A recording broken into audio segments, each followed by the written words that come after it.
Break کے بعد آپ سبھی کا پھر سے استقبال کرتے ہیں. آئیے دوسرے حصے میں، اور ٹیکسٹ کے ذریعے جو سوالات آئے ہیں ان کے جوابات آپ تک آگاہ پہنچائیں گے.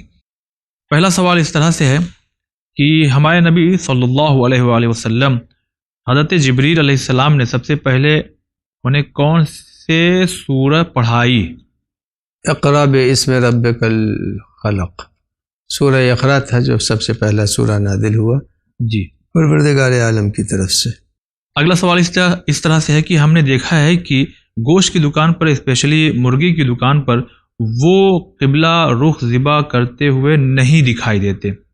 پتہ نہیں بسم اللہ بھی کہتے ہیں یا نہیں کہتے. پوچھو تو کہتے ہیں کہ بسم اللہ ہم کہتے ہیں. ایسی جگہ سے گوشت لینا کیسا ہے جب کہ وہ کلمہ گو لوگ ہیں؟ بس ایک مرتبہ ان کو یاد دلا دیجیے کہ بھائی بسم اللہ کہہ کے تم ذبح کیا کرو اور روبہ قبلہ رہا کرو، بس وہ کافی ہے. اگلا سوال پھول بانو چاند پور بہرائچ سے. میرا سوال یہ ہے کہ جو صلوات پڑھتے ہیں وہ اللہم صلی ہے یا اللہم صلی؟ یہ دیکھیے عرب کا لہجہ الگ ہوتا ہے، ہندوستانیوں کا لہجہ الگ ہوتا ہے. سین اور صاد کا فرق اگر ادا کر لیتی ہیں تو بہت اچھا ہے، اور اگر نہیں کرتی ہیں تو جیسا کہ روایت میں ہے کہ یہاں سے صلوات بھیجنے والے یا نماز پڑھنے والے اگر تلفظ عربی نہیں ہے تو پروردگار عالم کی بارگاہ میں جب وہ پہنچتا ہے فرشتوں کے ذریعے تو وہ عربی تلفظ کے ساتھ پہنچتا ہے. جی، اگلا سوال اس طرح سے ہے کہ میں ایک لڑکی سے محبت کرتا ہوں مگر ہمارے والد یعنی پاپا ان کے راضی نہیں ہو رہے ہیں، تو ہمیں انہیں کیسے منائیں؟ یہ لڑکے ہیں یا یہ لڑکی ہے؟ لڑکا ہے. یہ لڑکا ہے. ہاں، ایک لڑکی سے عشق ہوا ہے. تو بہرحال دنیا میں ساری لڑکیاں بھی باقی ہیں، وہی ایک اکیلی لڑکی تھوڑی ہے. اگر ان کے والدین راضی نہیں ہیں تو کسی دوسری جگہ کے اوپر رشتہ دے، اور انشاءاللہ کہیں نہ کہیں کے اوپر یہ ہوگا، مگر جبری شادی نہیں کرنی چاہیے. عشقیہ شادیاں بہت دیر تک نہیں چلتی ہیں. جی، بہت شکریہ. اگلا سوال اس طرح سے کہ میرے ہسبینڈ بری عادت سے جیسے جوا شراب میں پڑے ہیں، میں دلہی سے بول رہی ہوں، کچھ دعا بتائیے کہ چھوٹ جائے. بس دعا کیا ہے کہ یہی دعا کریں کہ پروردگار عالم ان کو کثرت سے یہ قل هو اللہ پڑھ کر کے اور ائمہ طاہرین کو ہدیہ کریں، وہی دلوں کو بدل دیں گے انشاءاللہ. جی، اگلا سوال میرا سوال ہے کہ نماز شب اور شب قدر کی میں اقامت اور اذان پڑھی جاتی ہے یا نہیں، یا دونوں نماز کے بارے میں ہمیں تفصیل سے بتائیں. نماز سنتی نمازوں میں صرف چند ہی نمازیں ایسی ہیں جس کے اندر اذان و اقامت ہے. نماز شب میں اذان و اقامت نہیں ہے، شب قدر کی نماز میں اذان و اقامت نہیں ہے. جی، اگلا سوال اس طرح سے ہے کہ میرا سوال یہ ہے کہ کیا رات میں جھاڑو لگانی چاہیے یا نہیں، اور دوسرا سوال یہ ہے کہ میں ذاکرہ بننا چاہتی ہوں لیکن میرے ممی پاپا مجھے دور بھیجنا نہیں چاہتے ہیں، تو مجھے کیا کرنا چاہیے؟ جھاڑو لگانا شب میں مکروہ ہے، اور اگر ان کے والدین دور نہیں بھیجتے ایران بھیج دیں، اور تاکہ وہاں کے اوپر جامعۃ الزہرا میں بھیج دیں، تنزیل المکاتب میں بھیج دیں. ان جگہوں کے اوپر لڑکیوں کے کو تعلیم دی جاتی ہے، اور بھی جگہیں بہت سی ہیں جو ہندوستان میں جہاں لڑکیوں کا کو درس دیا جاتا ہے، ان جگہوں پر بھیج دیں جو ان سے قریب ہوں. اب یہ کہاں کی خاتون ہے یہ تو نہیں معلوم مجھے. جو بھی ان کے شہر سے قریب ہو وہاں پر بھیج دیں، انشاءاللہ تعالی کوئی مذائقہ نہیں ہے. جو ہمارے دینی مدارس ہیں لڑکیوں کے وہ محفوظ ہیں. جی، بہت شکریہ. اگلا سوال اس طرح سے ہے کہ اگر نماز کے دوران کوئی غلطی ہو جائے سورہ پڑھتے ہوئے یا کوئی حرکت کرتے ہوئے، مثلا سورہ فاتحہ کے بعد دوسرا سورہ پڑھنے سے پہلے ہی رکوع میں چلے جائیں، تو کیا نماز جاری رکھیں یا نہیں؟ اگر رکوع کر لیا ہے سورہ الحمد کے بعد تو پھر نماز کو جاری رکھیں اور کوئی مذائقہ نہیں ہے. لیکن اگر فقط ابھی رکوع کی طرف جھکے تھے تو کھڑے ہو جائیں اور چھوٹے سورے کو پڑھ لیں، نماز صحیح ہو جائے. اگلا سوال اس طرح سے، یہ نماز عید واجب ہے یا سنت؟ زمانے امام زمان میں علیہ السلام میں واجب رہے گی، اس وقت جو ہے وہ سنت ہے. سوال اگلا اس طرح سے کہ اگر کوئی انسان عبادتیں اور کام کرتے ہوئے دونوں چیز میں بہت پریشان رہتا ہے تو کیا کریں؟ عبادت بھی کر رہا ہے تو پریشان ہے، کام بھی کر رہا ہے تو پریشان ہے. ایک کام کو جب انجام دے تو سکون ذہنی کے ساتھ انجام دے، اور جب دوسرا کام کرے تو اس کو بھی سکون ذہنی کے ساتھ۔ بہرحال جتنا بھی ہو سکے یہ بسم اللہ الرحمن الرحیم کو 110 مرتبہ پڑھیں اور امیر المومنین کو ہدیہ کرے۔ اچھا، ہاں 110 مرتبہ بسم اللہ پڑھ کے امیر المومنین کو ہدیہ کرے، سکون پیدا ہو جائے انشاءاللہ۔ بنگلور سے اگلا سوال ہے، کیا ہم محرم میں نماز پڑھتے وقت خوشبو کا استعمال کر سکتے ہیں؟ چوتھے امام نے چونکہ نہیں کیا تھا، لہذا جو لوگ بہت ہی زیادہ مقید ہیں وہ ایام اعضاء میں خوشبو استعمال نہیں کرتے، کر لیں گے، گنہگار نہیں ہے۔ عبدالصمد ہیں، وظیفہ چاہتے ہیں کہ خود کا ان کا گھر ہو جائے۔ بس وہ وظیفے کے لیے تو ایک آیت ہے قرآن مجید کی جو سورہ مبارکہ یوسف میں ہے، اس آیہ کریمہ کو 101 ہے، اس کی وہ تلاوت کریں روزانہ، انشاءاللہ تعالی پروردگار عالم ان کو وہ گھر دے دے گا انشاءاللہ تعالی۔ اور دوسری آیت ہے وہ رب ادخلنی مدخل صدق واخرجنی مخرج صدق واجعلنی من لدنک سلطانا نصیرا۔ یہ دو آیتیں وہ اگر پڑھتے رہیں گے تو انشاءاللہ تعالی ان کو مکان فراہم ہو جائے گا۔ پہلی آیت جو ہے سورہ یوسف کی 101 ہے، وہ آیت یہاں سے شروع ہوتی ہے، فاطر السماوات والارض انت ولی فی الدنیا والآخرہ توفنی مسلما والحقنی بالصالحین۔ اس آیت کو 100 مرتبہ روز پڑھیں، اور دوسری آیت جو بتائی ہے دونوں کو وہ ایک ایک تصویر روزانہ پڑھیں، انشاءاللہ تعالی اللہ مکان فراہم فرما دے گا۔ ٹھیک ہے انشاءاللہ۔ اگلا سوال تھوڑا طولانی ہے، نام زیرہ ہے ممبئی سے۔ ہم غیر سید ہیں اور ہم کسی سید کو پسند کرتے ہیں۔ ہمارے والد کی وفات ہو چکی ہے، ہم جاب کرتے ہیں اور گھر ماشاءاللہ اچھا چلتا ہے، پر مسئلہ یہ ہے کہ ہم جسے پسند کرتے ہیں اس کے لیے ہماری فیملی میں کوئی راضی نہیں ہے، نہ ان کی فیملی میں۔ ہم خود اپنے کسی ولی کو نکاح کے لیے چن سکتے ہیں؟ بھائی کی عمر اتنی نہیں کہ وہ گواہی دے پائے۔ اگر ولی میں دادا، بھائی یا والد کا ہونا ضروری ہے تو بنا ان کے ہم کسی اور کو ولی رکھ سکتے ہیں کیا؟ یہ صحیح ہے؟ اگر گھر میں کوئی ہوتا تو ہمیں کسی اور کو ولی بنانے کی ضرورت نہیں پڑتی، جبکہ ہماری امی اس نکاح سے منع کر رہی ہیں کیونکہ وہ لوگ ممبئی سے نہیں ہیں۔ ہمیں کیا کرنا چاہیے؟ ہم نے استخارہ بھی نکالا، الحمدللہ وہ بھی کافی اچھا آیا، پلیز ہمیں بتائیں کیونکہ ہمارا نکاح کرنا بھی ضروری ہے۔ ہم نہیں چاہتے کہ ہم کہیں اور شادی کریں، نہ ہمارا وجود اجازت دیتا ہے، نہ ہم خود راضی ہیں کہ کہیں اور کرنے کے لیے۔ ہم بس انہیں چاہتے ہیں کہ جسے ہم پسند کرتے ہیں ان کے ساتھ ہمارا عقد ہو جائے۔ گھما پھرا کے معاملہ اگر یہ ہے کہ ولی یعنی والد صاحب کا انتقال ہو چکا ہے تو یہ کسی اور کو ولی بنا کر کے یہ رشتہ کر سکتی ہیں؟ دادا ہیں زندہ یا نہیں زندہ؟ نہیں، اس میں پڑھنے میں ایسا لگ رہا ہے کہ دادا اگر زندہ ہے تو وہ ولی ہے۔ نہیں، دادا نہیں، دادا بھائی یا والد نہیں، بھائی ولی نہیں ہوتا، ماں ولی نہیں ہوتی۔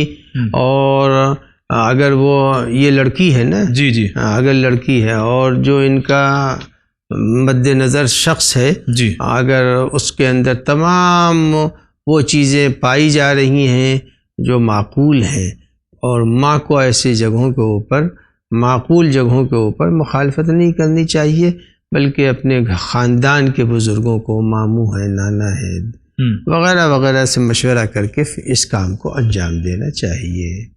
اگلا سوال اس طرح سے ہے، خاتون پوچھ رہے ہیں کہ ہمارے شوہر نماز نہیں پڑھتی، کئی بار یہ کوشش بھی کرتی ہے مگر پھر بھی وہ نماز نہیں پڑھتے، تو کیا کریں؟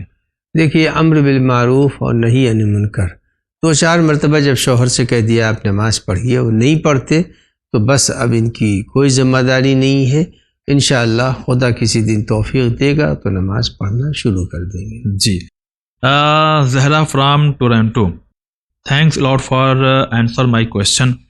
ایک اور سوال کا جواب دیں، امام حسین علیہ السلام کے بعد باقی ائمہ طاہرین علیہ السلام کی کیا حکمت عملی تھی بیعت کے لیے؟ بعد از امام حسین کسی سے بھی جبراً بیعت نہیں لے سکا کوئی ظالم۔ اچھا جتنے بھی حکمراں تھے کسی نے بیعت کا مطالبہ نہیں کیا. ہاں ائمہ طاہرین پر ظلم و تشدد و قید خانہ، محاصرہ اور ہاؤس اریسٹ اس قسم کی اذیتیں تو تھیں، لیکن کسی نے بھی بیعت کا مطالبہ بعد از امام حسین کسی ظالم نے نہیں کیا، جبرن نہیں ہوا. انہی کا دوسرا سوال اس طرح سے ہے کہ روح اور نفس میں کیا ڈفرینس ہے؟ بہت فرق ہے، جیسا کہ علماء نے بیان کیا ہے، خود ہماری بھی اس سلسلے میں تقریر ہے کہ اذا نفخت فیہ من روحی، جب وہ پیکر بے جان میں داخل ہو رہی تھی تو اس کا نام اللہ نے روح رکھا تھا، اور جب یہی جسم متحرک سے لے رہا تھا تو اس کا نام نفس رکھا. کل نفس ذائقۃ الموت. تو روح اس وقت بولتے ہیں جب جسم میں داخل کی گئی تھی، اور نفس اس وقت بولتے ہیں جب وہ یہاں سے لی جا رہی تھی. جی. شہانہ حسین گوہاٹی سے، میری ماں 12 جولائی 2021 میں انتقال کر گئیں. میری ماں کے لیے دعا کیجیے. میرے کچھ سوالات ہیں، یقیناً ناظرین سے بھی گزارش کرتے ہیں کہ مرحومین کے لیے جو بھی ہیں ان کے لیے دعا کریں. پہلا سوال یہ ہے کہ میری ماں 5 سال تک بیمار تھیں، نماز پڑھنے کی حالت میں نہیں تھیں، اور 76 سال کی تھیں.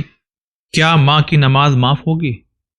دیکھیے، نماز کسی شخص سے بھی اگر وہ بے ہوش ہو گئی تھی، معوف ہو گئی تھی اور وقت وغیرہ نہیں پہچانتی تھیں تو ان پر نماز واجب نہیں ہے.